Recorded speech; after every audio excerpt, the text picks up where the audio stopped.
or it's just filtered by what people watch, and I use Brandon's account, so I don't know. What you be watching? Brandon, I think you started to watch Love Island. Oh, Love Island. I fucks with Was that you? What? Nah. I don't really use my Hulu like that. Oh, that was me. Someone's using it. It's probably like dropping.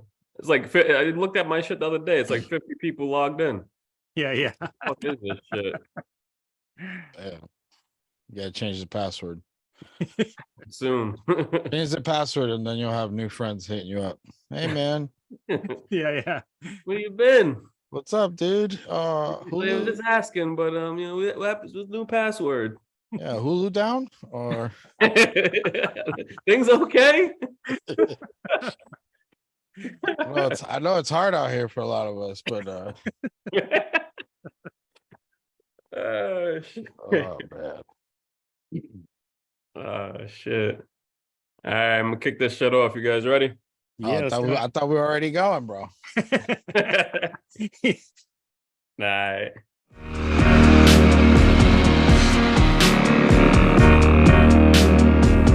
You're now tuned in to PVD Horror. I'm Brandon, and I'm joined by my co-host Dave. And today we have a special guest, our boy Angel from That Strange Show podcast. Welcome to the show, man. What up? What up? How you doing? Taking it easy. So just to let our listeners know, today is our monthly horror recap episode. Today we will focus on all the cool horror shit that happened in the month of June. So, just a lot of shit has gone on. And just recently in the news, we kind of like seen that, Warlock star Julian Sands has passed away at the age of 65. Dave had put a post up about this what happened like a couple months ago, right? That he was missing. Yeah. Oh, actually, January 13th was when he initially went missing. So about 6 months, he was not found. He was hiking in the Mount Baldy area of California, and I guess it wasn't uncommon for him to go out hiking alone. He's a skilled hiker. I think like 3 months in, actually, another body was found, but it wasn't. They ended up identifying it wasn't his. And then on was it July 5th? I think. No, actually, I'm sorry. It was late last week. We ended up finding it. They identified the body. Yeah, I saw some hiker found the remains on the wall with the Julian Sands. Oh man, that's got to be like the most crazy thing. You're out on a hike in nature and then you stumble across a body. That's insane. But he was, I loved Warlock growing up. That definitely brought back some memories. I rewatched it like last year, Warlock 1 and 2. I used to love those movies. Yeah. So hearing that news was definitely sad. And we had actually hit him up like early on when we first started this podcast. I had emailed him and he wasn't available at the time. And now I'm like, damn, that would have missed opportunity. That would have been if we could have gotten him on here. But yeah, I just think it's fucked that you go on a hike and then you fucking die. Yeah. Yeah. Like, but I mean, things people do all the time. Did you see? It was more than just a hike, though. Did you see like he had posted like selfies when he was out, and he's like rock climbing type stuff. So he's doing some like serious stuff out there. Oh yeah. I was talking about walking the woods. Yeah. That too, though. That would be pretty wild. Yeah. No, I didn't know he was rock climbing and all that shit. Yeah. So did they ever say like what they think happened, or like how did they get turned around so far that they end up perishing? Yeah, that's a great question. I don't know. Did someone in the group get hurt, or like he was alone? Get hurt? Oh, he was alone. Yeah. Fuck. Wasn't the first reports like saying like there was something like bears in that area or something like that?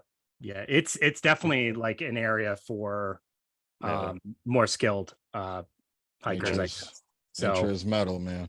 Yeah, and I believe, if I remember correctly, in January they had he actually had taken a few selfies while he was out that day. So there was some last seen photos of him that he had sent out. So that's kind of crazy. Yeah. So definitely, But man. if you guys have, if anyone hasn't seen Warlock, it is a must see. So definitely, When he takes off, bro, down the road. yeah. Got to do a little Warlock Oh. marathon.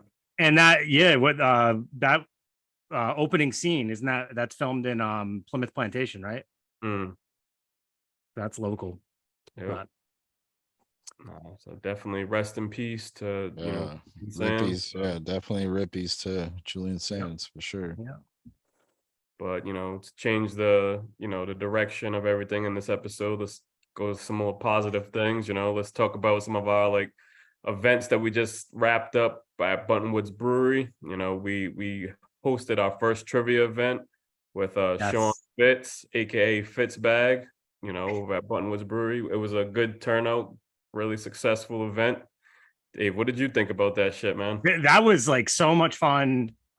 Just watching, because Sean Fitz, he asked the questions, but we got together ahead of time, like a week before, and we started developing all the questions, and we really wanted to stump people because we knew that the PVD horror crowd was going to be coming out, and these guys know their stuff, guys and girls. Actually, let me rephrase that, because we got a very mixed audience.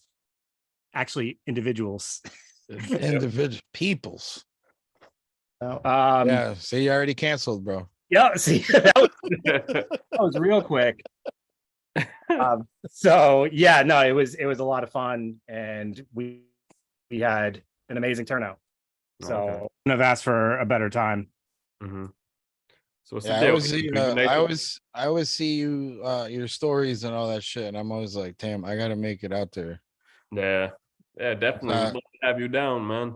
Yeah, because I've seen, from when you guys started doing these things and these events, it was like every so often and with more intensity, and then like way more people. And I'm like, damn, it's a fucking party down there.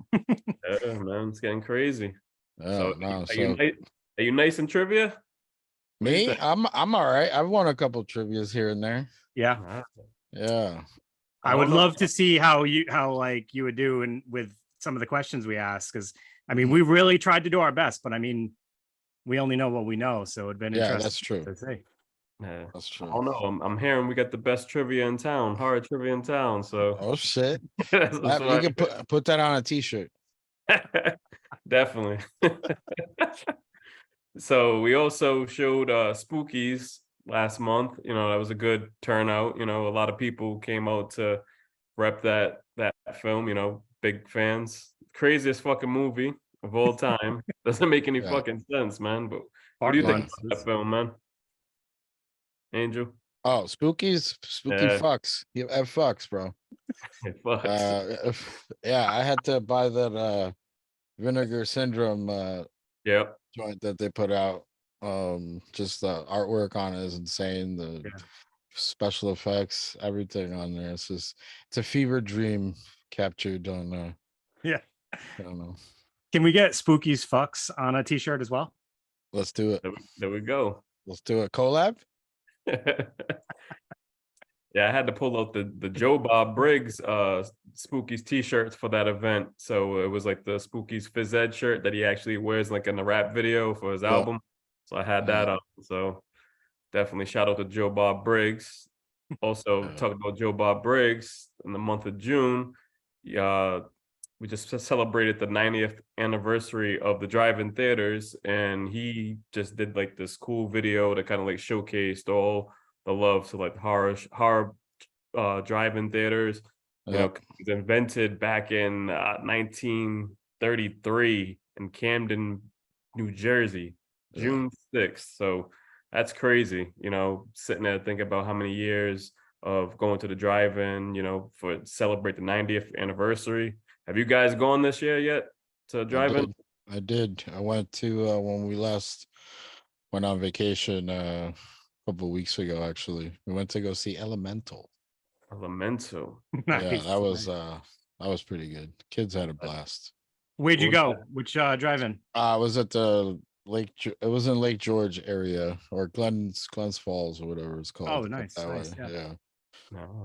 So now, did it have a double feature, or was it just one movie? It was a double feature, but we bounced. It was what was it? Yeah, it was Elemental, and then the new Little Mermaid, and I was like, That wasn't bad though. It wasn't bad. It well, wasn't bad. it started at 11:15 Yeah. p.m. and Yeah, I it was gets like, late. Yeah. yeah, I already saw it. The OG is, I mean, for me, I grew up with the OG. Yeah. You know, kind Yep. of the, I want to be where the people are type of deal. So Yeah.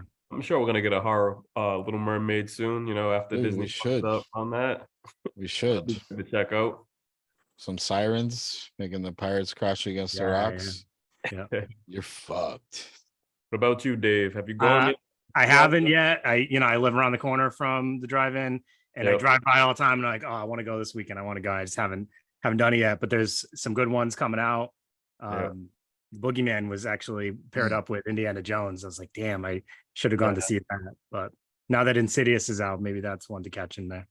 Oh yeah, that's that's everywhere. That's on Hulu too. They've been promoting that on Hulu hard. Oh yeah. What's that? The Insidious. Okay, like, brought to you by Insidious. Yeah. That's crazy. New Sunny is brought by Insidious. They got some pull. Yeah. Shit's everywhere. I seen the promos, like they have that door just sitting on like one of the walkways down in Cali, and they got people just opening the door and shit, like shit just popping out. So Insidious is definitely just like no, I would walk right by that door. We don't open doors, man. We don't open no locked doors. Yeah. So fucking yeah, man. Andrew, what have you watched this month? Anything new? I was heavy into the new season of The Bear. I've been kind of a little bit straying from the horror. But yeah, the new season of The Bear killed that. Yeah. And then like Sonny's come back. I'm fucking with Dave. I don't know if you guys watch that. He's talking about the TV show. Yeah. But yeah, and just catching up on some shorts type of deal on like Crypt TV type shit, the little bite-sized stuff. Nice. And then obviously everybody's been watching Evil Dead Rise. Yeah. And but yeah, there's I forget which I'll have to remember. Did you check out Evil Dead Rise? Me? Yeah. Yeah. Went and What do you saw it. think? I thought it was good, man. I saw some people kind of like, not my Evil Dead. Not my Evil Dead. But I thought it was good, man. It was no holds barred. Anybody could get it. When they threw the kid up against the door with no arms, I was like, we're doing this. Right. Right. And no, I thought it was a good installment to the series. So that just dropped on Max recently. So I know people that didn't get to check it out in theaters, I've been able to watch it now. Oh yeah, spoilers. Spoiler alert. Yeah. You didn't see it. That's okay. No, I feel like enough people have, like, it's resurging again, the conversations about it. So I feel like that's kind of inevitable at this point.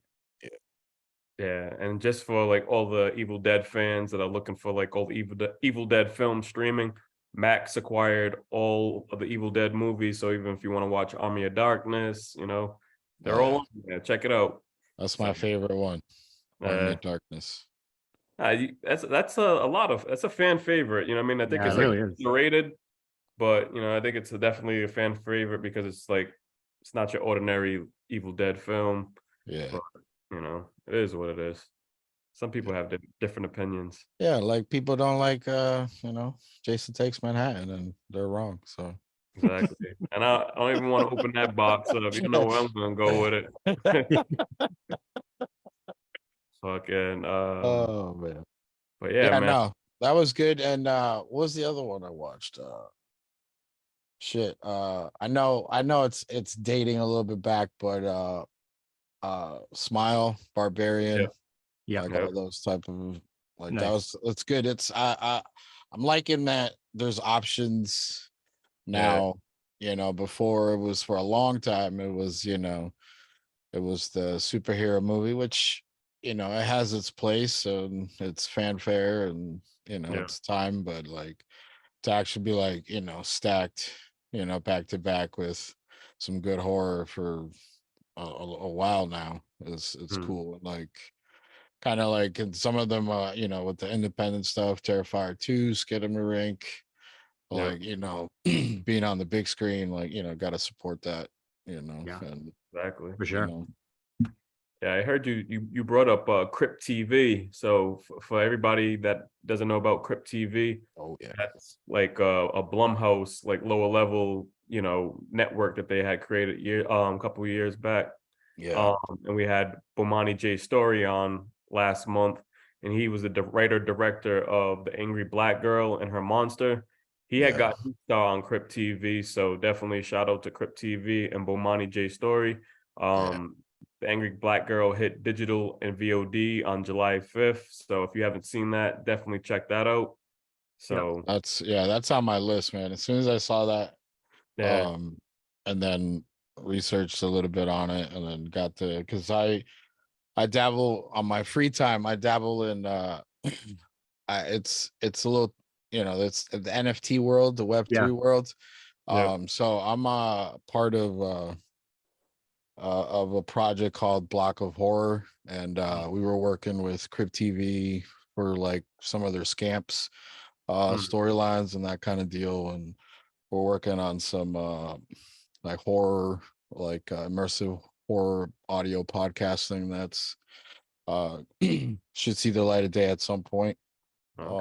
But yeah, so like that's, with the Crypt TV, there's so much shit on there, man. It's fucking awesome. And like you said, it gives a platform, even though it's you say lower level, but it's got good ties with, like, so it's cool to like be on the creative side, like just like the dude from Smile, Parker, I think Finn, with his short got picked up. The short was Laura Hasn't Slept, that turned into Smile.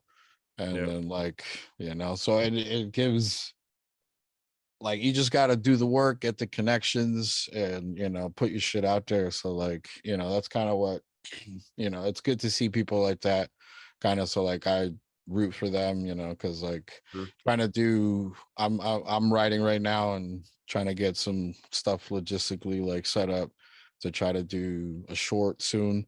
But so it gives hope that, like, all right, if I do the work and I let some people watch this and it has some traction, if I got a good story to tell, that I could also have a film someday. Yeah, for sure. Yeah, and that lower level comment was no shade. That was definitely, all right, I should have said underground Blumhouse, but like if you look at it, Blumhouse is how big Blumhouse is, and then you have Crypt TV. A lot of people might not know about it, but so this is that platform where we're able to kind of bring that attention to like our listeners and viewers. So definitely, Angel, definitely thanks for that background of Crypt TV, because you explained it a little bit more than we could have, because you actually did some work with them. So that's definitely cool.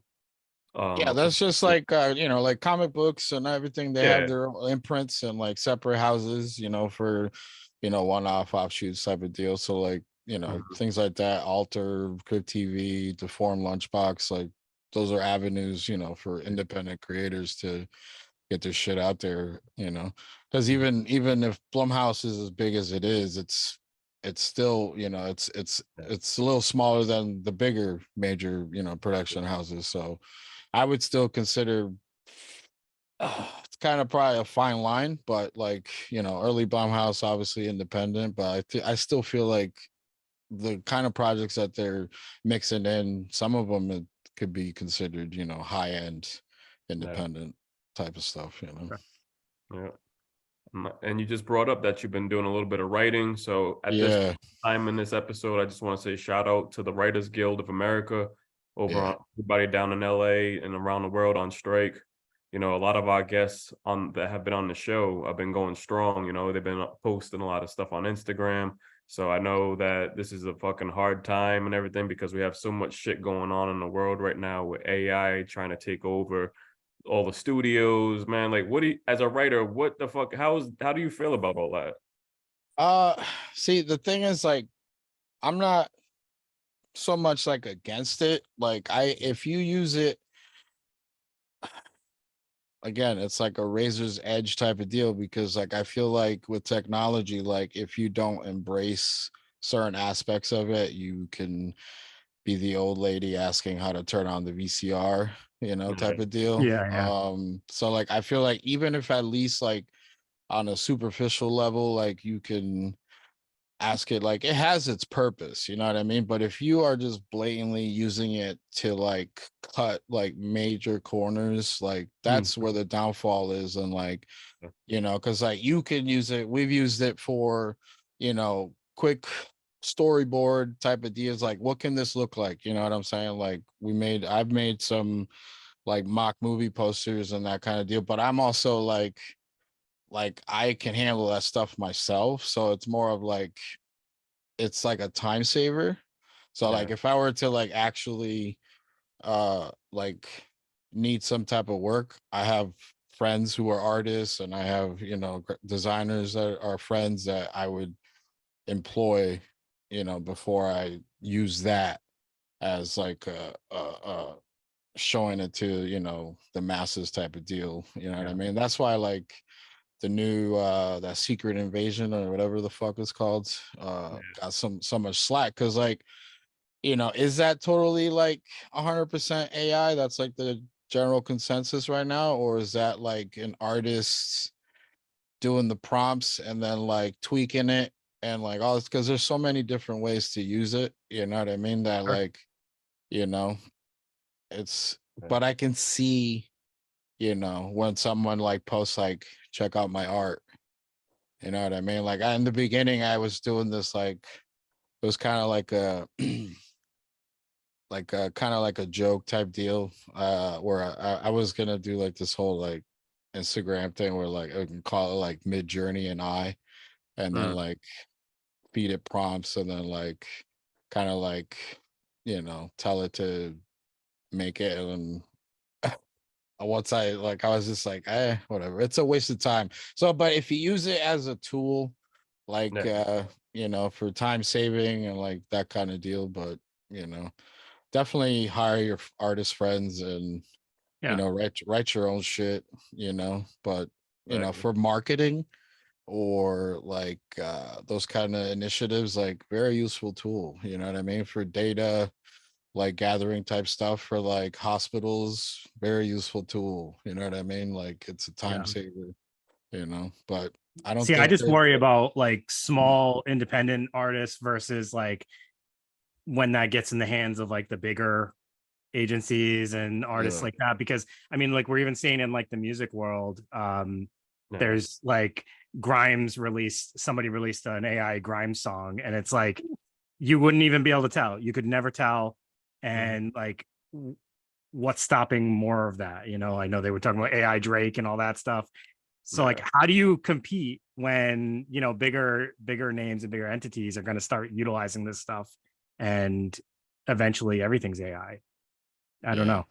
Yeah, I mean, the one thing we got to watch out for is singularity. It's been written for years now, as far as like single thought and that kind of stuff in the sci-fi world with Isaac Asimov and all that stuff. Like tinfoil hat shit, like that's like art imitating life type of deal, or like life imitating art.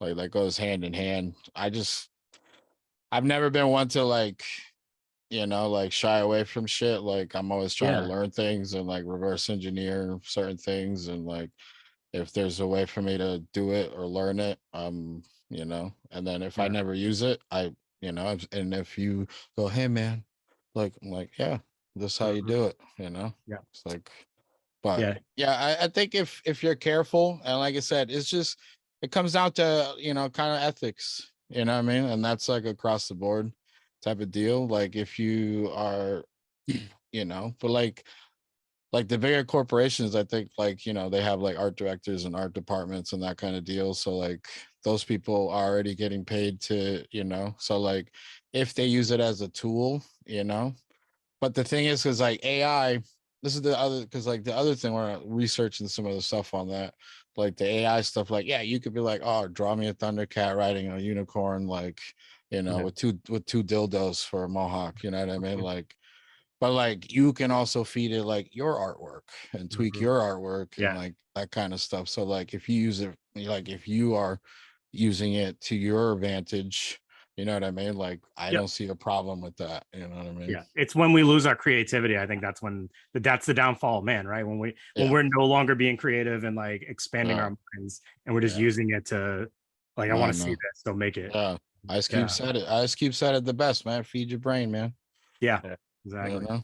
Yeah, I learned it. My wife's friend, he's actually like a writer, editor, and everything like that. So it's like he was here on vacation, you know, like you said, he's out of work, they're on strike and stuff. So he was here for a few days in town, and he was over and he was just like, just look, he goes, this is gonna be like, no, just get ready for a time where there's no films for a while, you know, and that's what we're getting ready for. So it's just, you know, that's what I said on our the episode we just put up. I was like, we were gonna talk about the whole like strike thing. I think we did, but you know, because we don't do a live show, I just nixed it, and it was like, you know, Last of Us season 2, fucking, whenever 2025. Yeah, 2025. I think that's what I Jesus, said. man. I was like, we're like, what the fuck, right? And then I just moved on, but.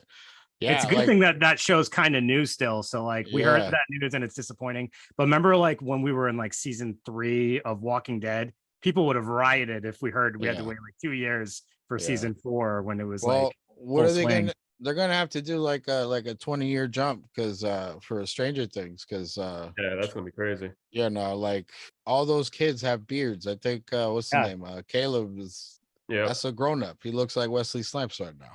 Dustin's teeth are going to be huge.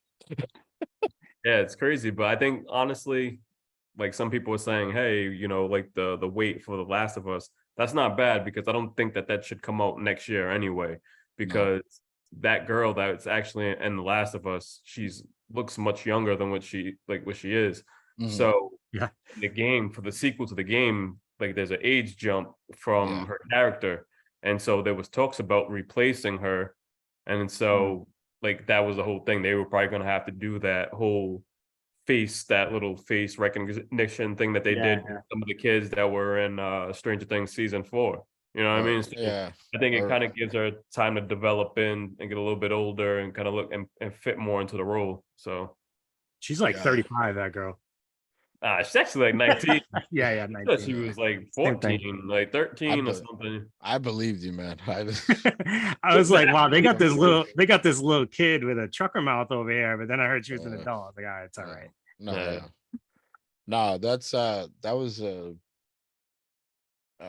you know, having played the video games and then getting like, you know, like some scenes were like, I'm like, this is exactly like the game, but then like getting like the other side of things, and like, you know, the episode with the guys, Nick Offerman, like, you know, there was like, if you read between the lines, like, and people are like, oh, what the fuck, like you can't turn him gay, and it's like, he was in the game, dude.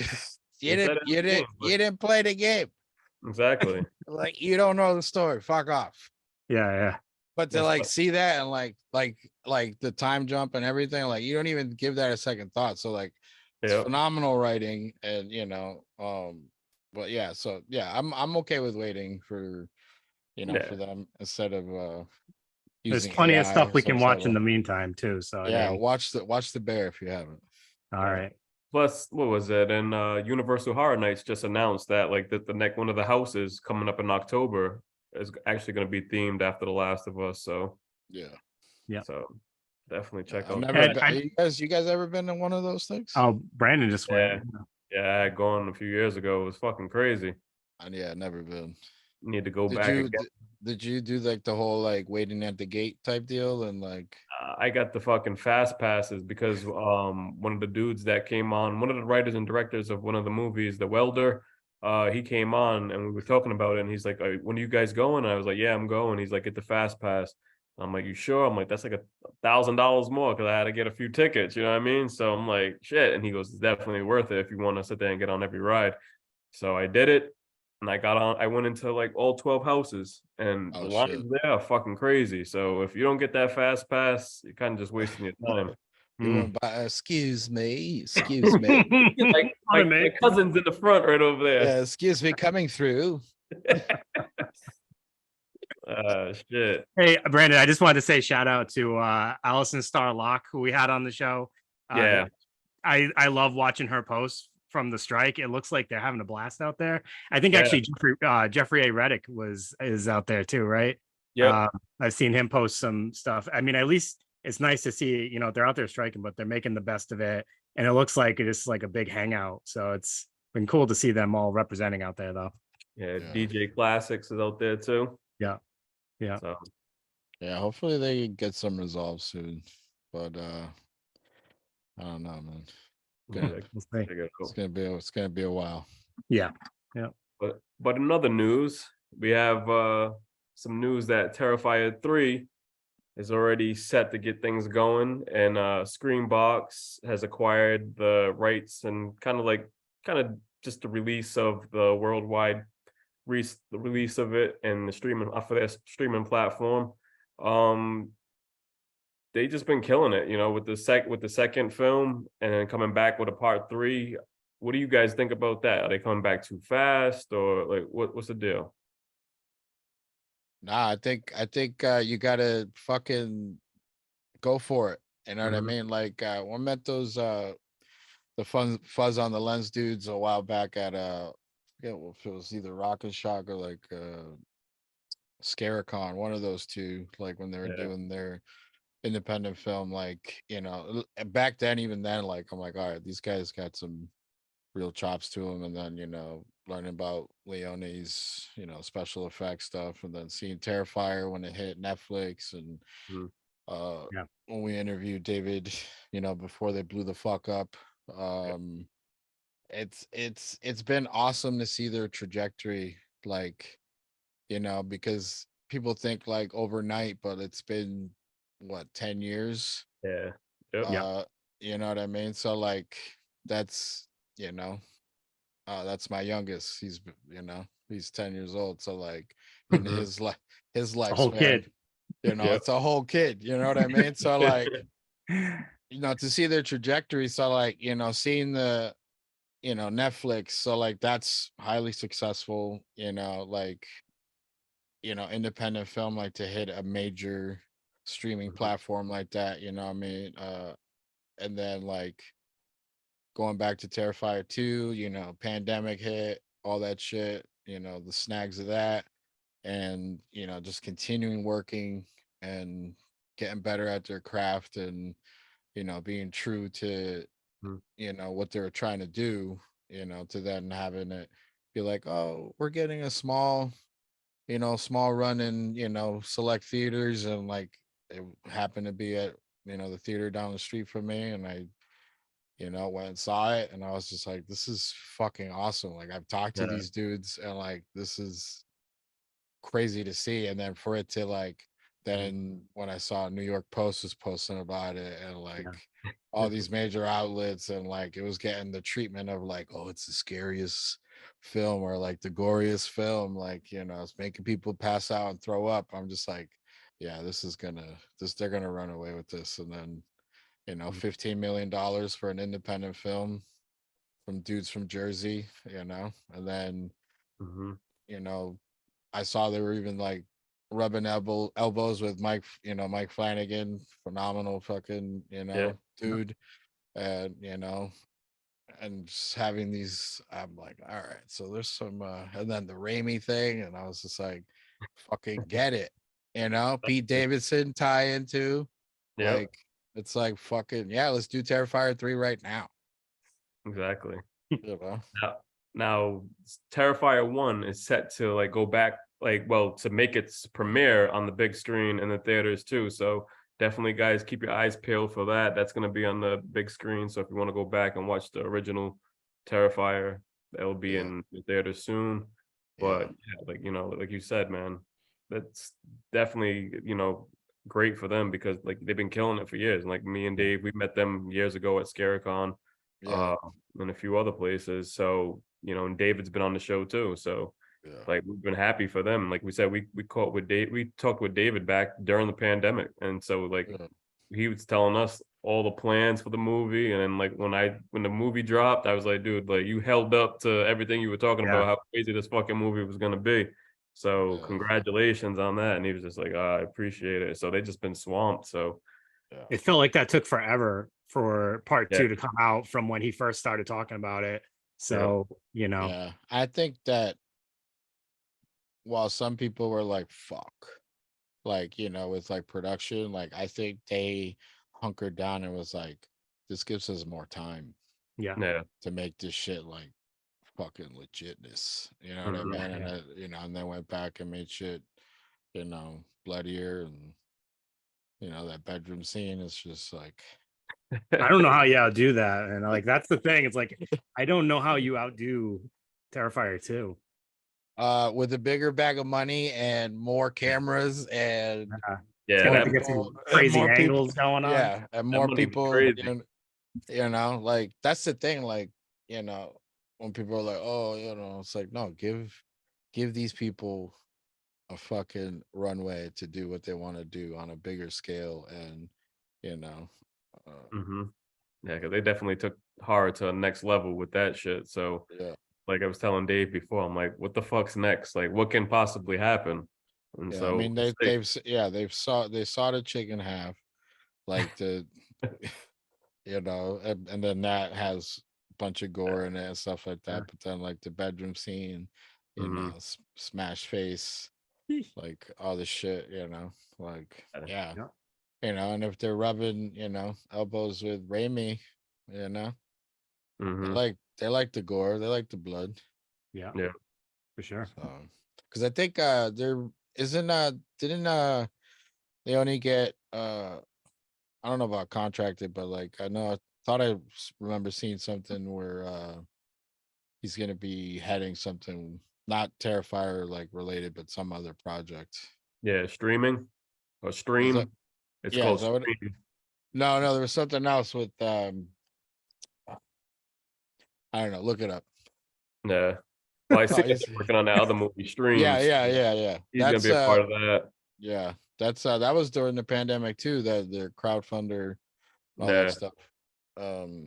Yeah, my buddy Kevin just had one of them on the show. We're talking about that, like that's moving on, and that was like one of the things, like, you know, it's like because I believe he mentioned that Stream was supposed to come out before Terrifier 2, but then like with the way everything played out logistically, like Terrifier 2 came out, and then like now, so I'm like, dude, so now it's like from the guys, you know, that brought you Terrifier, and it's like, you know, so like, and he's like, you know, it's crazy, like how, you know, we were joking about your Hulu password earlier, but like how people come out of the woodwork now and they're like, oh, hey, I remember that you hit us up a while back about wanting us to get involved. Like, it's like, you know, like we're good now. Well said.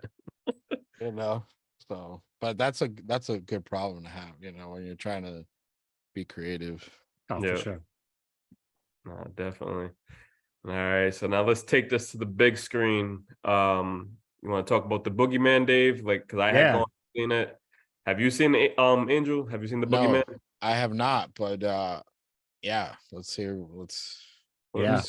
You both seen it? Yeah, we both saw it. I was excited because I haven't been to the theater in a little bit, probably since Scream 6, I guess. So the Boogeyman was by Rob Savage, who you guys might know from what is it, Body Cam, and then also the host, which was, you know, that mid-COVID kind of sensation found footage film, which I know we loved. So it was kind of cool to see what else he had to offer us. And this is based on the short story, which was part of the Night Shift collection by Stephen King back in 1973. Yep. So this film, while I don't remember, like I remember the short story just basically by the title. I read it a while ago. I don't remember too much about it. I should probably go back and reread it.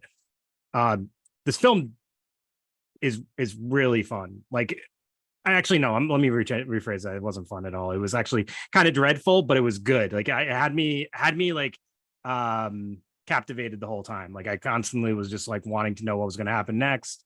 There's some pretty cool like lore going on.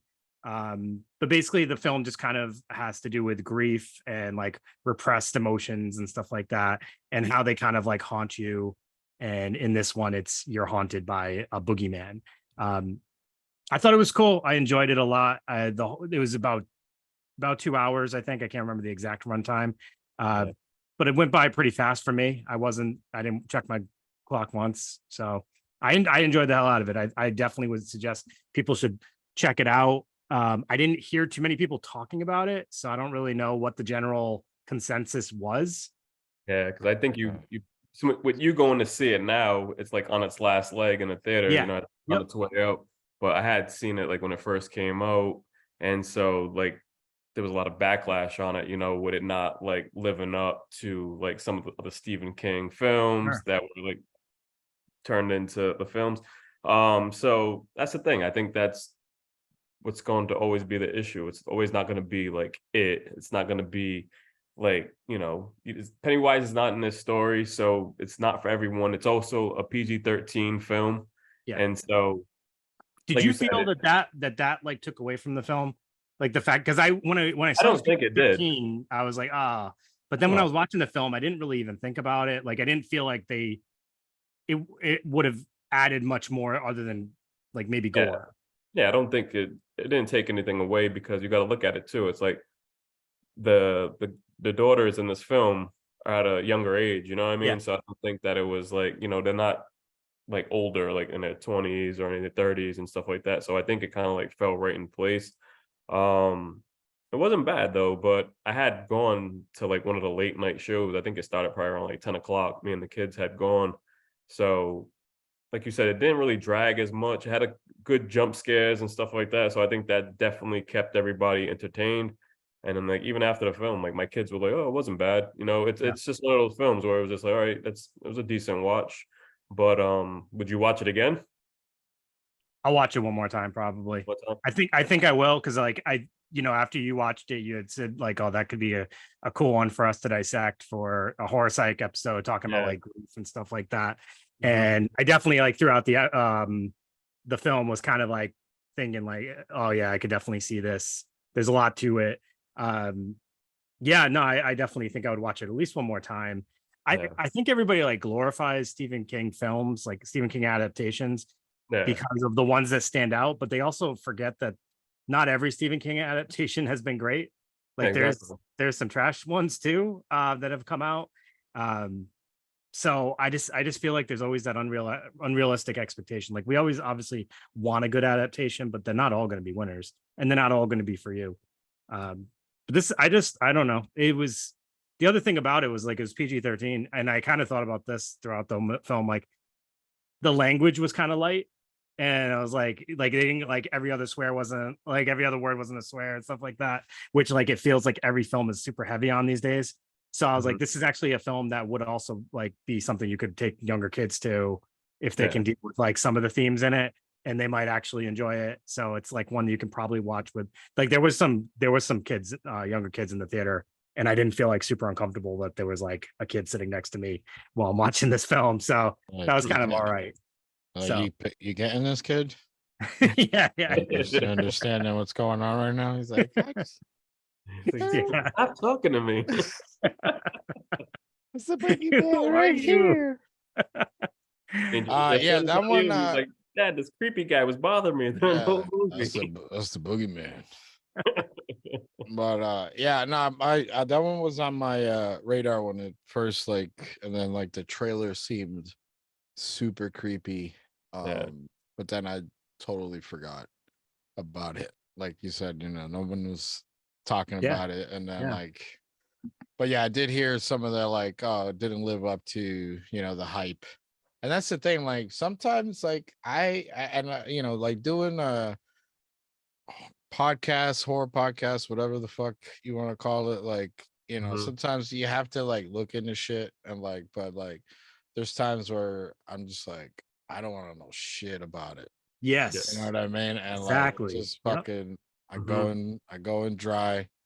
And you know, then I felt like the last time I genuinely had a movie like where I left the theater where I was like, holy fuck, like I'm glad I didn't know a single thing about this, was Cabin in the Woods. Okay. I didn't even like just this movie called Cabin in the Woods, and I'm like, oh, okay. So it kind of just like, you know, but you know the premise. They got a fucking, you know, a dry erase board with like monsters and all this shit, and I was just like, holy fuck. So like, and that's the thing, like, you know, coming back from like, you know, growing up like at the boom of the internet age and like, you know, accessibility to things, like I just think that there's so much content and so much like things that you can like put up against each other that like people sometimes just don't know how to just like turn their brain off and like appreciate the like you need the boring moments, you need the, you know, hyper moments and that kind of deal. Not everything needs to, you know, kick your dick in, but was it fun to hang out with your friends and like, you know? Yeah. So it's I mean, and also just to note, like, it's cool seeing the progression of Rob Savage as a filmmaker too. Like seeing Host something super like low budget, tons of constraints because of, you know, the pandemic and all that stuff, and to see him evolve from that film, which, like I said, I like that a lot actually. But to evolve to this big screen Stephen King adaptation, I think that's pretty damn cool. So good for him. Yeah, it goes back to what we were talking about earlier, you know, with like, you know, independent creators, and then they get that step, you know, into, you know, stepping into some big boy pants. And you know, even if they do it that one time, I know that they're like, this is what I want to be doing, you know what I mean? Because that can also happen. All right, thanks for doing that. And then that's it, you know? Yeah. So now let's focus on the next big screen, you know, new horror film that came out. It was The Blackening that came out over on the Juneteenth like weekend. This is a horror comedy that was directed by Tim Story and written by Tracy Oliver and Dwayne Perkins. Dwayne Perkins actually was one of the stars in the show, in the movie, and it was actually based on the 2018 short film with the same name.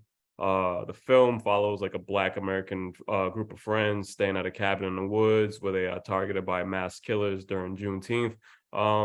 This film has definitely like passed my expectations, like, because when I had gone into it, I'm like, okay, well, it's probably gonna be a decent film. And we kind of were talking about this last couple months on a few of our episodes about like how, you know, like Black horror films aren't given the same chances as, you know, as any other films. And I feel as though that this film definitely changed that my outlook on that, because this had a straight full Black cast. You know, you had a few we had like Jay Farrow in there from like Saturday Night Live. A few big names that were in there from like shows I would watch, like some of the characters on there. This definitely changed the game, man. Like it was a funny fucking film. My kids enjoyed it. We had a good time, you know, and I'm still sitting back like repeating some of the quotes and stuff from the movies, like even with some of my other friends on Instagram. Like I remember when I was going into it, Mark was sending me like clips and shit. I'm like, Mark, chill out. I didn't even see it yet. I'm going into watch it now. Yeah. And so I'm like, chill out. And then so after I watched it, I hit him up. I was like, yeah, this part was crazy. He goes, I told you. So definitely, I think it was cool. You know, now we can add something to like your holiday countdown for Juneteenth right here. There's definitely nice. Definitely the film. So what you guys think about like just the trailers and everything that you guys seen so far? Because I know you guys haven't seen it yet, right? Right. I have not seen it, but yeah, I saw the trailer. Forget what when we watched the new Spider-Man Yeah.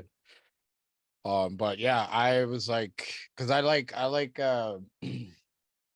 you know, like I like straight crazy horror type deal, home invasions type things, but like I feel like, you know, like we said, like for the fun times, you know, the good times, like or the like a comedy with horror leanings or like horror adjacent, like Yeah. um if it's good, it's, you know, it can be a blast, you know what I mean?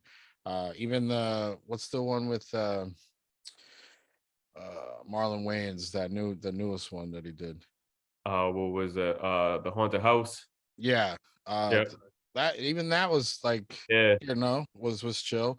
So like I do like this, and like, you know, when you were describing this movie, it hits all the tropes just Yeah. on the description alone. So like, you know, so I haven't seen it yet, but I'm assuming it relies more on the comedic timing and Oh yeah, like the definitely. whole aspect of that, which you know, I fucks with, you know, because comedy's my jam as well. So like I'm it's on my radar. Uh Once I get caught up with with some other shit. Yeah. But yeah, definitely gonna check it out because yeah. Yeah, because it's definitely on some like scary movie shit. Like, you know what I mean? Yeah, Like the yeah, game is it's a board game, you know what I mean? And then like in the yeah, middle of the game, like you know how usually in some of the board games will have like a face in the middle that talks or something like that. That's yeah, what this is. It's about. It's like a little black face, like monster, yeah, like looking guy, and they have to answer the questions or they die, and then so they yeah. start just asking them like it's the craziest fucking questions, probably like some about like the show Friends and shit like that. Oh, Just I'm some dead. weird shit. I'm Like, you know, dead. you're I'm like, dead. yo, it's crazy. Yeah. Like one of my favorite ones was what does the NAACP stand for? So I'm not gonna sit there and like say what it says, but when you guys watch the movie, it's gonna be Yeah. like, Yeah, yo, yeah, what yeah, the fuck? yeah, yeah. But it's just it was a fun time, man. It was a fun Yeah. time. So definitely put it on your list if you guys haven't checked it out. I was flipping the coin whether to see this or the Boogeyman the other night. So I went to go see the Boogeyman because I was like, I feel like that's been out longer. I'm probably gonna end up missing it if I don't. Yeah, But then I was looking at the times for this one too, and this one's already almost out of theaters. yeah. So I mean, it's people definitely gotta if they want to see it in the theater, they're gonna have to get there quick. I feel like. Yeah, overall, I think it was like a well done project. So I can't rave anymore about this because it's just like I said, it beat my expectations. I thought it would just be like, all right, well, you know what I mean, kind of just like we said, we've seen some of the projects before where they could have a certain company like Blumhouse behind them and not really give them that funding. So it's Yeah. like, but I think that this was definitely given everything that like it needed to kind of like push black horror and comedy films to like a wider screen, and they definitely did it with this. So congratulations to everybody. It was a product, this product and this project. You guys definitely killed it. So Oh yeah. I'm gonna watch it. that's Big screen talking about have you guys seen Talk to Me? talk to me. Not yet. Not Not yet. yet. All It's right. Yeah, same. releasing. It's releasing soon, but I seen that a few it premiered over in Sundance, Mm, and it was picked up by 824, and they had some private screenings going on. I think they had one down in Mass a couple weeks ago. Like a few of our followers had gone and they were able to see it. But yeah, friends of the show, what's the Artists my of the buddy? Odd. Yeah, my buddy Kevin went to go to Yeah, that. Yeah. I haven't talked to him about it yet, but I'm he hearing said it was crazy a good shit time. though. Yeah, I heard it was a good time. Yeah, because like I said, the dudes that we know, Artists of the Odd, we have Cortland and Ryan. Like I knew these guys back from a while just on YouTube because my son kind of like introduced me to some of their videos. And then so I'm like, all right, I reached out to them, and then they just been doing a bunch of like little skits and stuff on YouTube, Instagram, and Mhm. stuff like that. So they've been cool guys to kind of like have conversations with over the years. So they're friends that are actually twins. I forgot, like I think it's the Ragged Brothers or something like that. Right. They're Yeah.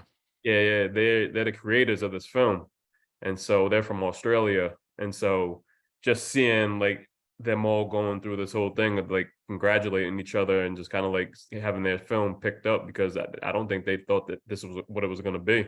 You know, No. they're all just some talented people and just put shit together, and it just put shit through it to the wall and it stuck. And Sundance, it picked up A24 at Sundance. So yeah, I mean that's a brand to be picked up by, right? If you Yeah. you know, A24. I know some people are like, ugh, A24, the elevated horror, you know, that's a term, right? yeah, well, they gave us X, so Yeah. you know what I mean? Bringing No, up but that's I think that theme tonight is working your ass off and getting, you know. Yeah. So I mean, we're talking, I heard someone throw out that this was the best horror movie of 2023. Yeah. So I mean, that definitely gets me excited. But then we're also talking about not trying to psych up movies too much. So I'm going to keep my expectations very level. But I mean, that's cool to hear. Yeah, expect the worst, and you'll never be. There you go. Disappointed. I believe it though. Because I heard nothing but good things about it. Yeah, and just the shit that these guys do with the smaller budgets and everything like that. It was just like just putting something together and just creating a full-length film. And so I heard Capcom's actually in discussion with them to start creating for a Street Fighter movie.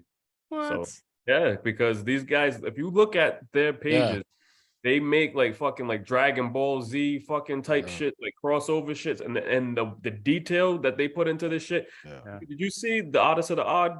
Yeah, I saw that Stranger Things thing they did. I was like, how did they get on the set of Stranger Things? Like, that is crazy. Like, these dudes weren't playing for years. Like, that's what I'm saying. Like, this was back in like 2013, 14 or something. Like before that, like I don't know, 16.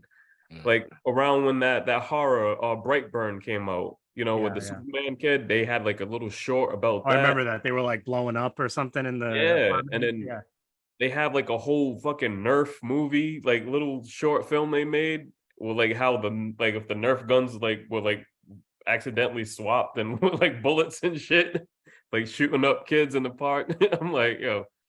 So they had their issues with YouTube and everything getting kicked off and stuff, but I think they're back on now. But definitely check out Artist of the Odd. So this is that camp over there that's definitely about to do big things. So that's great. Yeah, so I think that was it for the big screen films, but I'm hearing that Lionsgate wants to bring back the Leprechaun franchise. What do you guys think about that? Let's do it. I did hear something about this. So would this be like a reboot, a reimagination, continuation? I wonder what. I think they at this point they just have to start over. No, I mean, what's his name? He ain't doing Willow anymore, so bring him back. Bring him back. I mean, he might be. He's old, right? Is he old? I'd imagine he's got to be old. He looked old when he was in Willow. So I mean, 30 years ago he looked old. So 40 years ago. Yeah, I think why not bring it back? Our boy Lorcan is it was Lorcan Porco. Is that Lyndon Porco? Sorry, not Lorcan. Lyndon Porco. He did a good job in the reboot one for sci-fi. So I mean, I would be okay. I never saw that one. It wasn't bad. Wasn't bad. I had a good time with that one. I thought that was fun, and I thought he did a good job. Like he definitely was definitely into the character. So I wouldn't mind seeing him again either. Yeah. So the thing is, with like, if they were to bring that back, because you guys noticed too, like everything's either gotten, like one way or the other, like darker, right? So do we do like obviously we know where the franchise went, they went all the way out to space and even slow roll through the hood, but like so like what wouldn't a reimagining, like you said, look like of that? You know what I'm saying? Do we go for like full bore, like old school with the lore, that type of deal? Is it like a period piece, Dark Ages type of deal? Is it like another like Hellraiser, like in the future type of deal. You know what I mean? Mm. So like, you know, because he was encased in cement and all that kind of deal. Yeah, But yeah. like, what would that look like? You know what I I mean? want Leprechaun in a New York high rise that just lost power, and he's just going nuts. Where's me gold? Yeah.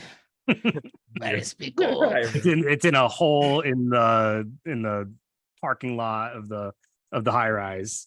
Leprechaun Rise. Yeah. Ooh, Leprechaun Rise, dude. Starts in the basement, comes out of the hole. Right. Yeah, the kids go into the hole, they take his gold, Yeah. go up to their apartment, and the doorman gets obviously the first kill. yeah, he's with done. The long fingernails across the throat. You know what I mean? Might take out an eyeball probably and eat it. Puts the hat on, puts the coat on. You know, he's back. You know. But is this gonna be comedy driven? That's what I want to know. I think it has to be. It has to be because like if they lose the comedic element to it, I think it's just done. Like because it has to have a balance of comedy to, you know, because it's not like, I don't know, does anyone actually find Leprechaun scary? No. I don't know a universe where a Leprechaun movie actually could be scary. Yeah. They tried. They did the Hogswoggle or whatever that guy's name is. Hornswoggle or whatever. That's what I was. That's what I was saying. Like, you know, like it would have to be, you know.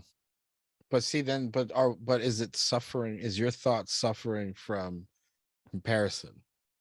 You know what I mean? So like, you know it for its comedic aspect, but like if there was like an actual like competent, like dark dark fucking Leprechaun like adaptation or story, like would it slap?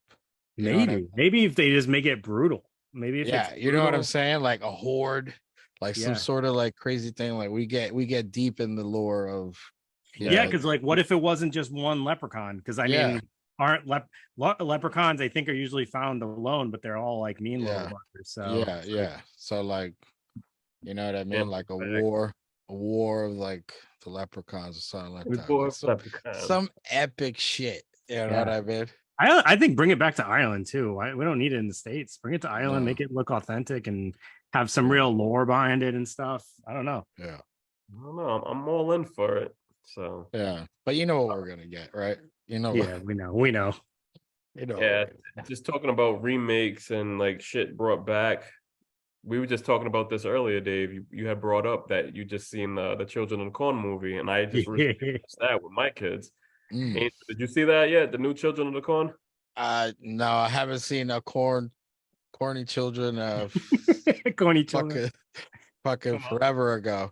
I think I stopped at number 3, or you know, once like I was like, all right, cool. Like once, I don't know when it jumped the shark, but I stopped paying attention a long time ago. Yeah, that shit. How was the new one? It started off decent though. They mostly do, the first scene. That's it started off accurate. Decent. So my problem really was shaking your fucking head. My problem was their casting. Yeah. Like to an extent, it was casting, and I never usually complain about stuff like this. Yeah, that little girl who is like the ringleader of the Children of the Corn is not a scary kid. She is not an intimidating looking kid. She looks like she could be in like a Disney movie and not a Children of the Corn movie. There's nothing scary. There's nothing like. I'm gonna look it up. I want to see what you're talking about. Children. Now, Angel, do you plan on watching this? Yes or no? Nah, you guys could spoil it, fucking rip it to shreds, whatever you want to do. I'm gonna tell you this. You know what's funny? I just had to do this. Children of the Corn 4. I have this. Oh, yeah. That looks exactly like me when I was 7 years old or something like that. I think I was actually casted in Children of the Corn, and I would have been creepier than that girl. Wow. That girl was horrible. Dave, what did you think about He Who Walks Behind the Rose actually coming to life like a tree, fucking running around? What did you think about that? At first, I was like, "Oh wait, could this be cool? Could this be cool?" And then it was not cool. It was not cool at all. It was not. They should have. So they actually gave you a visual of what's been not a visual aspect of the movie. Correct. The cornfield turned into like a corn crop turned into like a shape of a person with legs, arms, head. Full crop. Yeah. Cropsy. Crop dust. Crop dust. Interesting. So this is 2020 or is it recent? 2023, man. Just 2020. Oh, so just I'm released on Shudder. Yeah, just released on Shudder. So it's out there for people to see. I seen it a few weeks ago because it popped up on my Apple TV. Like, it said on sale to rent for 99 cents. And I'm like, kids were like, "Oh, Dad, let's watch the new Children of the Corn." I'm like, "Are you guys all right? You sure you want to do this?" And it was like, "Yeah." And I was just like, "All right." And I rented it. And I had seen like a few days later it was on Shudder. I was like, "Ah, shit, I should have just waited." Dude, even the dollar you spent is a regret. So it's my dollar back. That's bad. That's about bad. to drive down to Nevada, take some kids. My dollar. All right, so at what point in the movie were you like, why did they do this? So it was that 5 minutes bad looking, in. like 5 minutes in. No, I'll be honest with you, quality wise and like production wise, fine, totally fine, no problem with it. Didn't look super low budget, actually didn't look cheesy. It literally for me was the casting and the storyline, I guess. The storyline and the visuals. The CGI corn crop dust was like not working. I didn't like the characters. The main like girl that's trying to stop everything was pretty annoying. The little girl was horrible. I was not into it. They should have just left that alone. That's the thing for me. I don't think there's any good sequel to that franchise. You know what I mean? I'm not sure. That's why when I first seen it, I was just like, why? I thought we stopped with this, you know what I mean? Because they were like pretty frequently for they were, Miramax was pushing those shits or whatever they come on. Bro, they were making them for $2. Yeah. Charging you $1. See, that's the thing. If you got a franchise that like is like known to not have good films, but see, then why make one that is not of like the best quality? Because I think there's a crowd of people that probably just love how bad these movies are. That's what I was gonna say. After a while, right? Like know, the movies, like you know what you're getting into. So like, is it, they must have made some money. Yeah. You know what I mean? For it to be like, or it was like, we got this kid, he's trying to be a director. Like, let's give him that script for Children of the Corn 15 and see what he does with it, and then like movie gets put out, it's part of the horror, not all like that's what I said, not all movies are gonna fucking, it just exists and you either like it or you don't, but you can always find something good. Right? I mean, with that being said, I watched the whole film. Like I didn't stop watching, so I mean, at least I had to see what was going to happen. Yeah, you're like, how worse can this get? Like, how much more annoyed can this little kid annoy me? Yeah, I don't know. Yeah. And the answer is all the way. All the way. All the way up.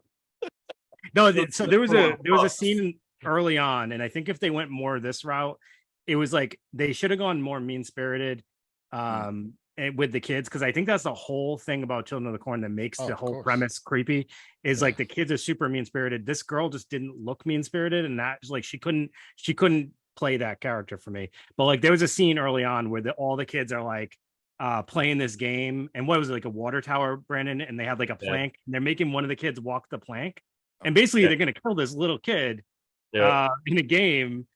And I was like, oh, this is awesome. Like these kids are freaking ruthless. And she was like dressed up as like an idiot. And like she just didn't, have like they just didn't have the ability to do it. Like it's nothing against her as a person, her as an actress. It's just it is. It is. It is. No, it just literally this was not a good role for her. And like she like she's probably a good actress, just not in this, didn't fit this role. And I think if they just went more mean spirited with the kids and like just like went all out, I think that would have been it. Because if the first Children of the Corn, I know some people recently have rewatched it and kind of said it's boring, but like there's a few scenes in that film where I'm like, damn, these kids are just cutthroat. Like they like slice a guy's neck in the diner early on. I'm like, damn, and the story is like that too. They're like just mean kids. Yeah, you got to go that route if you're doing mind it. your motherfucking business, bitch. Yeah, and that's what Brendan. I think that's what you're saying. That first scene, they kind of captured that a little bit when the kid goes in there into the building. I won't spoil that because that's like the one good thing. Send me that part. Send me that part. just do a quick like break this movie up for me. Yeah. Send me a few clips. All right, so I'll put that on the don't watch. Yeah, don't bother. Just watch it. You guys did it for me. We had to suffer through it. Suffer through it too. You gotta take one for the team. We're all getting shot. One thing I forgot to bring up. Did you guys watch Beau is Afraid? I didn't get a chance to watch that yet. That looks crazy. Dude, fucking get on that. Yeah. It's I'll shut up. I will not spoil one piece of that. I'm assuming that's going to get a release pretty soon on some streaming platform because it feels like it's been out of theaters for a little bit now. Yeah, I'm looking forward to that one for sure. Yeah, I know. Like you guys do I think that would be a good for the Psych 101 thing. You guys. Okay. Nice. So, yep. Yeah, because it's like a horror type thriller. Harry Oster. So I won't tell you. This is one of those like I'm sure you saw the trailer, but think what you think it is, and yeah. Think what you think. Yeah. All right. That's on the list. It's on the list. Definitely to check out. Fuck, man. This month of June has just been fucking crazy. Like, let's just do a quick recap of like some of the episodes we had so far. We had what did we just watch? So thanks to everyone again that sent us some recommendations. This month we covered The Greasy Strangler and The Demon Lover. Andrew, have you seen any of those films? No, but I'm gonna add the Demon Lover to my list. Angel, you have to watch Greasy Strangler. I think you're gonna like that. Put the kids to bed for that one though. Okay. Put the kids to bed. Did you? That's been like because like I have a 14-year-old and a 10-year-old, right? So like the 14-year-old, like we've been pushing the envelope a little bit. As far as like certain horror films, like I took him to see Smile with me and Barbarian, and but like he's like, oh, Infinity Pool looks kind of crazy, Dad, and I'm like, that's why I haven't watched it because I don't want to like you know what I mean, like because Ryan, but you guys know Ryan, he's like, do not watch with your kids because like he's like he tells me, so I'm like, he's like, dude, you gotta watch it. I'm like, dude, I can't like. But, you don't understand. I heard Infinity Pool fucks definitely. yes. But Greasy Strangler and Demon Lover. Yeah, so if you like, did you like Napoleon Dynamite? I did. Okay, so then you'll like Greasy Strangler because it has that type of vibe, type shit. Okay. So, absolutely. It's more of an awkward film more than the horror. So yeah, it's kind of like is it have you guys seen Kuso? Nah. Yeah, okay. Sorry. I was gonna say, is it kind of like in that like weird It's very Napoleon Dynamite vibe, like with like just the way the interactions are just very awkward and like there's a lot of pauses and I feel like with your love for comedy too, you'll definitely enjoy that one. Yeah. Perfect. Yeah, so definitely thanks to everybody for those recommendations. Angel, definitely let us know some fucking crazy movies next time we have that post up. Throw some shit in there. Oh, Did you share some with us? Yeah, I shared Rent-A-Pal. That's right. Yeah, you guys gotta. I think I don't know if it's still on Hulu. But that's where I think I last saw it. But it's Yeah, pretty we added that to accessible. the list because I definitely have not seen that one. So Yeah, it stars Will Wheaton and I forget the main character's name, but it's independent. Um, you know, and it's mind fucky. I'll leave it there. nice. Okay. Yeah, definitely gonna do that. Dave, you want to talk about Ted Nicolau coming back on the show? Yes, that was awesome. We got the return of Ted Nicolau for an episode with us to talk all things Subspecies 5. And, just talking to him, hearing like, all of his stories from it, it's nice to see like his return back to that franchise. He clearly loves it. He puts a lot into his films and a lot of authenticity. I think you feel that in the film for sure. So that was fun. And, Subspecies 5, you can check that out on Full Moon and Screenbox as well. So that's definitely one if you guys are fans of the Subspecies franchise like us. Yep. Angel, have you checked out the Subspecies movies at all? Yeah. I do remember like number 4 the most. Okay. So there you go. Get right back into in the 5. day, mid 90s, late 90s. Yeah, it was right? like 20. How many years, Brandon? Like 98. And so that was like what 25 years. Yeah, so I think 25 years. Came on 98, I think. Yeah. That's crazy to bring back a franchise after that long. That's pretty awesome to have that ability to do that. Yeah. Definitely. So shout out to Full Moon Features. So if you guys want to sit there and subscribe to that, definitely check it out because they got some good deals going on over there. Because we just did that, so we've just been watching some crazy films. So, I also want to say shout out to Gary Smart and Christopher Griffiths for the Hollywood Dreams and Nightmare episode that they came on. We talked about the Robert Englund story. Definitely, if you haven't seen that, that's also streaming on Scarebox, Screenbox. We're making up my own fucking streaming services. I like it though. I didn't even blink. I was like, whoa. Tell me more about that. Let me get the password to that. Scarebox. I don't think I have that. Let me get the password. Yeah, Brandon, what's the username password? Yeah, that's for me. But yeah, definitely check that out if you guys haven't seen it. We had another film. Dave, you want to talk about that one? So Wrath of Becky. Yep. We had with Matt Angel and Suzanne Coot. That one was a lot of fun. And I mean, again, another film that like it came and it went. I didn't hear a ton, but I know people were super excited about its release. So I'm hoping enough people got to check it out that wanted to. But I mean, as far as release on VOD and all that stuff, I'm not totally sure. But should be, I would assume in the next couple months. Yeah, the first one was dope. This one was just, I don't know. I still haven't seen the first one, but this one was a lot of fun.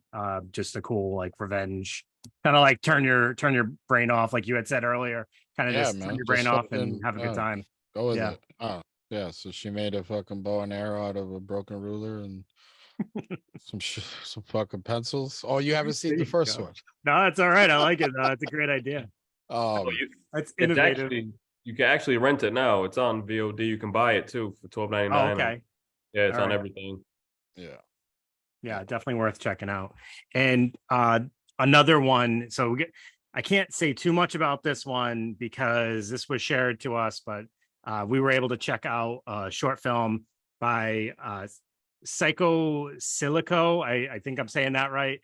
But you can follow him on Instagram, TikTok, all that stuff. It's SYCO PSILICO, Psycho Silico. He does a ton of like short little videos and they're usually very creepy, a lot of like ASMR type vibes where he's like bashing in like mannequin heads that are filled with stuff. It's very creepy. He makes his own costumes and stuff like that. So he actually developed these characters that he's been playing in different roles in his reels, and he made a short film out of it. And I tell you, this was 10 minutes of, it gave me Terrifier vibes. Like the first Terrifier, like the very first time you sat down and watched Terrifier, and he's like, and you just got those like really creepy, like intense, like vibes from watching it. Like it just really got that out of it. I enjoyed the hell out of it. It's basically one of his characters is chasing this girl around this lab. I guess you would call it. It's like a lab type hospital thing, and just really, really great quality for a short film that's, you know, very independent. He's already won best score in a film fest in Knoxville, so he is still kind of pushing it out to festivals at the moment, and I'm not sure when it will get a wider release, but definitely keep your eyes open for that, and go follow him on TikTok and Instagram and all the rest of the social medias. What was the socials again? It's Psycho Silico, so SYCOPSILICO. And he, I mean, it's his characters are just cool. It's like I don't know. Because we've been sharing his little reels and everything to our stories for the last year and the last 2 years, and seeing that character evolve on the screen to like a slasher, and I'm just like, holy shit. So like right after you watched it, I watched it, and then I had messaged him and said, oh shit, man, like that shit was crazy, and I didn't expect that character to kind of like do this type of shit. So it's just it's just like a long 10-minute like chase scene mixed in with some like infomercial type stuff from the lab that they're in.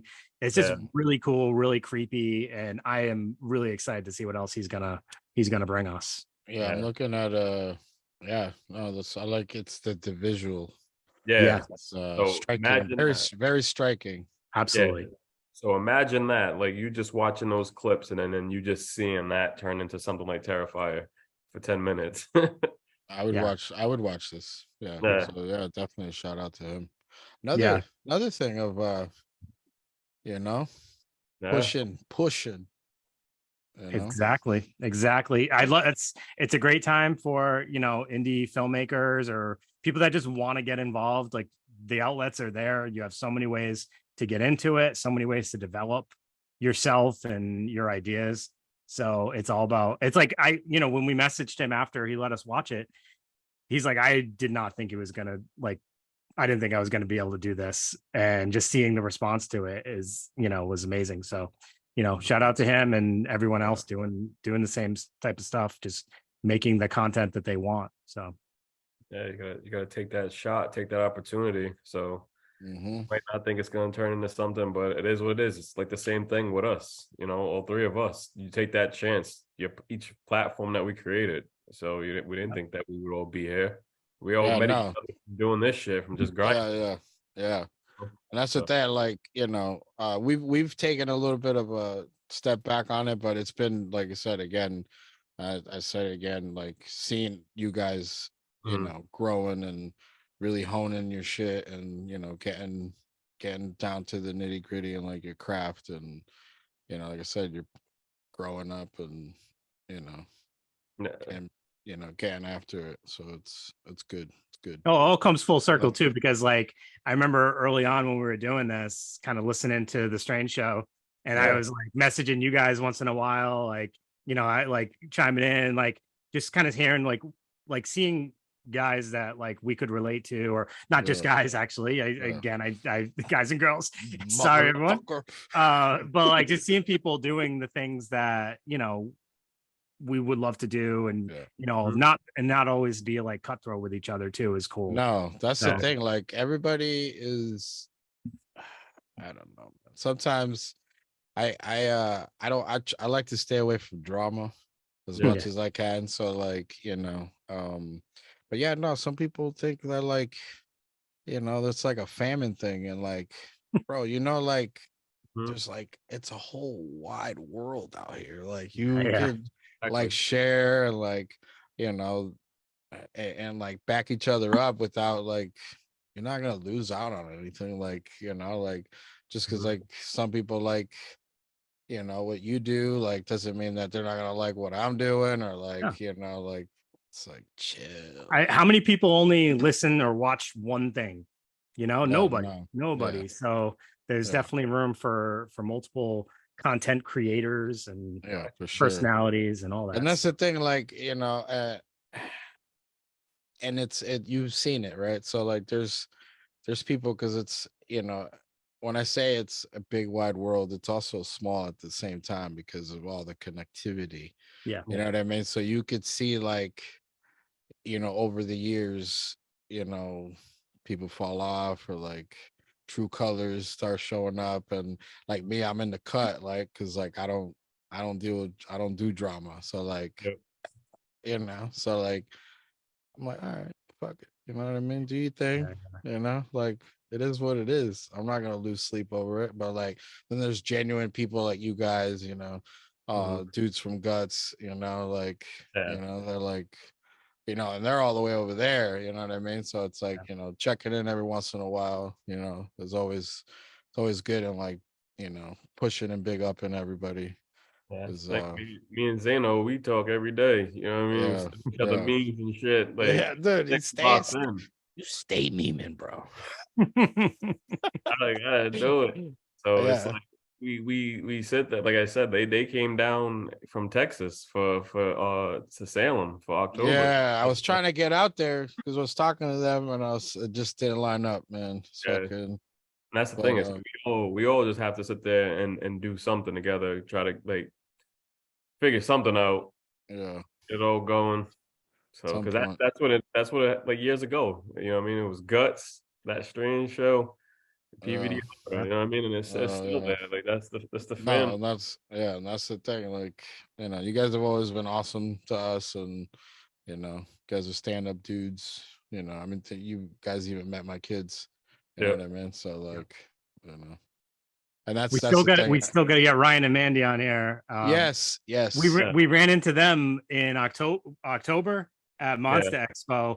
Yeah. I walked right by them, and like Ryan was like, "Hey, you guys," and like PVD horror, and we look over, and the dude's in full devil makeup. I was like, I did not recognize him at all. Yeah. They've been Mandy's been doing oh my god, as much as she can. She's took the leap. So we were for a while, talking about, you need to get out there, start doing your own thing. Yeah. You're fucking talented and start doing. So she's got a show coming up here local, the Springfield Comic-Con.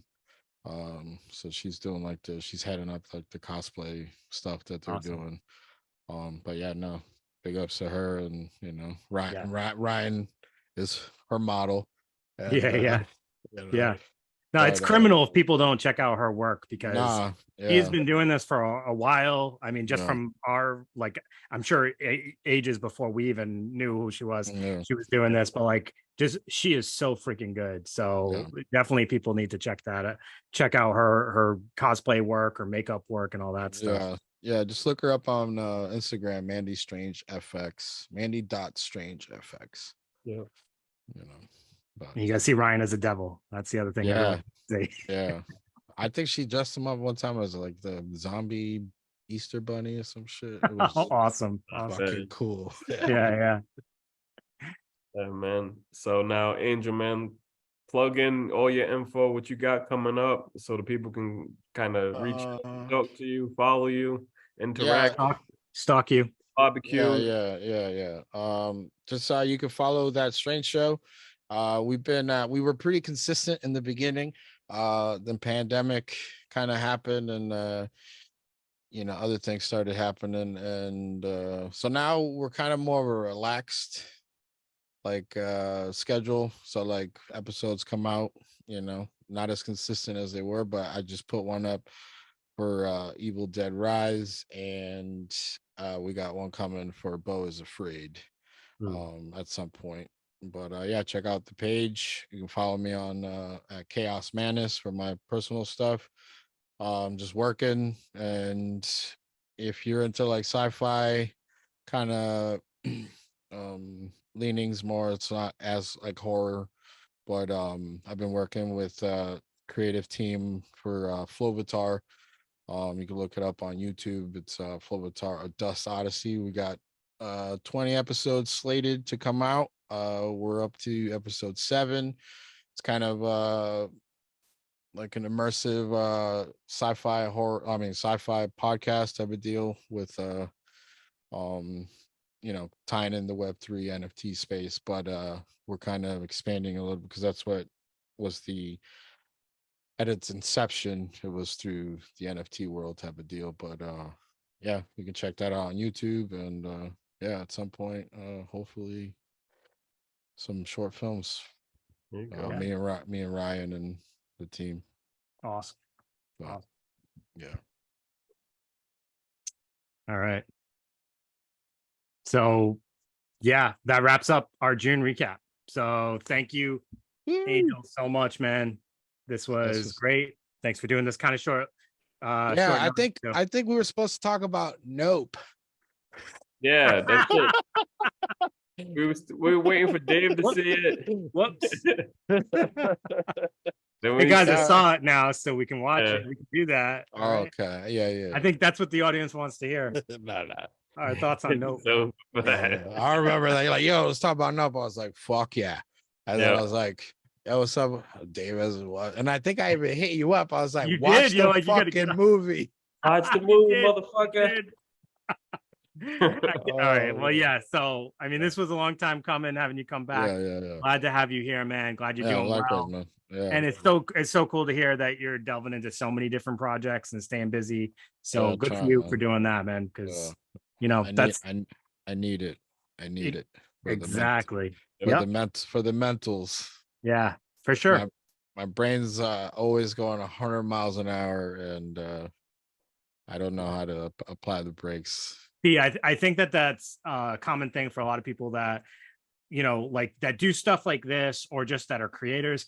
I think they get 1,000 ideas in their heads and like you have to just get those thoughts out one way or another. So I think that's such a great lesson for anybody listening that is similar with that creative like passion and the way their brain works. Just get that stuff out. Start thinking about how you can create stuff. People want to see it. So yeah. If they don't, then do something else. Yeah. No, it's that's the thing. Like, always write, always create. You know, one way or the other. It's an outlet. You will be surprised at like how much better you'll feel. You know, even on the most minute thing. You know, I don't think you'll ever regret trying it. I think you'll always regret not trying it. Right.